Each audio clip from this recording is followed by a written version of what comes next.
তৃণমূল কংগ্রেসের কিছু লোকাল নেতা তারা চেষ্টা করছে যে কোনো মূল্যে বিজেপিতে আশ্রয় নিয়ে নেওয়া।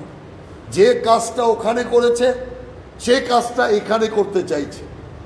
আমি আপনাদের মাধ্যমে প্রকাশ্যে বলে দিচ্ছি, তৃণমূল কংগ্রেসের কোনো কার্যকর্তা, কোনো লিডার, কোনো তোলাবাজকে বিজেপি গ্রহণ করবে না।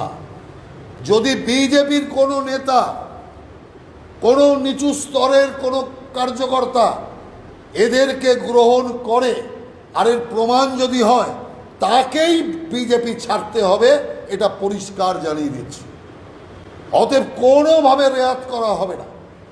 কারণ আমরা সিপিএম থেকে এসে তৃণমূল দখল করে তৃণমূলটাকে লুটের কারখানা বানানোর জিনিস আমরা চোখের সামনে দেখেছি।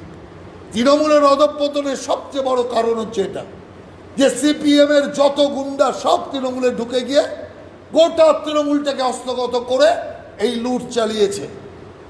আর তৃণমূল কংগ্রেসের কার্যকর্তারা ফুটপাতে বসে রয়েছে।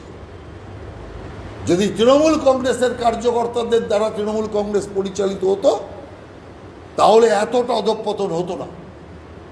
কিন্তু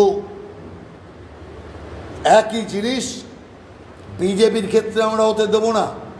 সেই সিপিএমের গুন্ডারা যারা তৃণমূলে আশ্রয় নিয়েছিল, আজকে তারা রং পরিবর্তন করে ঝান্ডা ধরে বিজেপি হয়ে যাবে, এত সহজ নয়।